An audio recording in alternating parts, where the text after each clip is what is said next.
Greetings, and thanks for stopping by.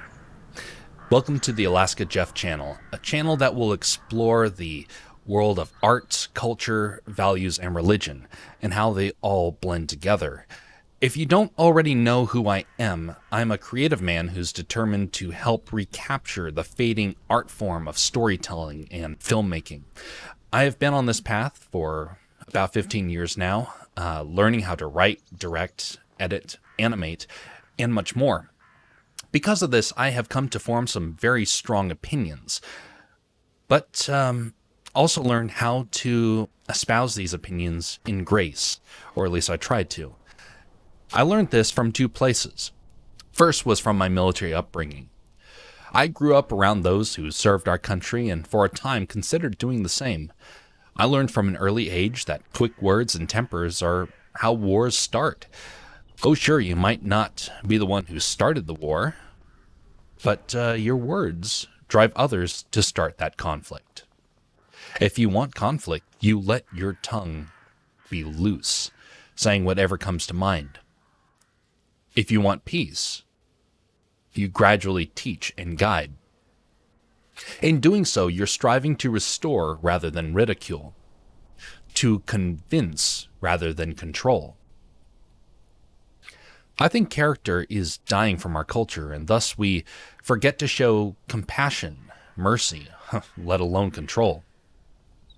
If you disagree with someone, you don't need to humiliate them. If you believe someone is wrong, you don't need to become the villain in order to punish them. Secondly, I'm a Bible-believing Christian, meaning my views will naturally clash with the atheistic views of Hollywood and our culture as a whole. Compassion should lead the Christian. Mercy should be at the forefront of every Christian's heart. Where Paul spoke in the public square back in the days of Rome, I will attempt to speak to the public square known as the internet. It doesn't mean that you need to listen to me. It's a public square. You can come and go as you please. But I want to offer some ideas, some questions, and possible solutions. These two parts of my youth taught me values to live by. Values that our culture no longer holds as sacred. But yet we still praise those who hold those values in our fictional heroes. I want to help draw the connection between them. I personally think you're going to see some of my views as radical. I know my views are likely going to have very few people who actually agree with me, and whether you do or not, all I ask is that you show respect and honor in your responses. Remember that a quick temper comes easy, and a loose tongue is swift to shed blood. Disagree with me if you so desire, but show yourself to be wise in your words. Now I'm going to avoid addressing politics in these videos. Not because I'm afraid or don't have an opinion on the matter, I very much do. He is the Vice President of the United States, and his son, his brother, and his other brother are getting rich. They're like a vacuum cleaner. They're sucking up money President every Trump, place thank you go. you. Vice President Biden, we do need to move on. But I'd rather like to avoid it because I don't believe politics is the problem. It took me many years to kind of come to that realization. If anything, I believe politics is a distraction from the real problems in this world. Maybe that's the reason why the right and the left are starting to look so similar these days. Maybe they always were similar. Because in the end, we're not struggling against political parties. It's not the left, it's not Hollywood, it's not Amazon, it's not China. For we are not struggling against a foe who's flesh and blood, but a foe that's far more deadly. To fight this foe, we need a strategy, or better said, we need an old strategy, one that addresses the real front lines of this conflict. Family and our community.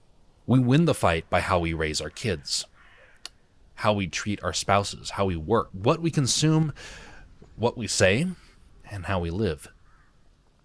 See, the battle isn't out there. It's in here. It's in the heart of every man, woman, and child.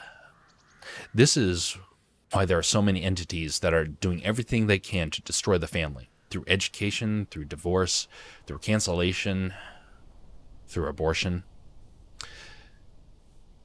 And they insist that we be fed hate, drugs, alcohol, lust, and perversion. It's because they're trying to weaken us in our core. Don't go to church, you'll miss the big game. Don't marry, that's a burden to women and a financial drain on men. Don't have children, focus on your career. Don't seek peace, sue your neighbor. All these things are designed to destroy us. Let us instead reconquer our culture through our souls, our hearts, and our minds.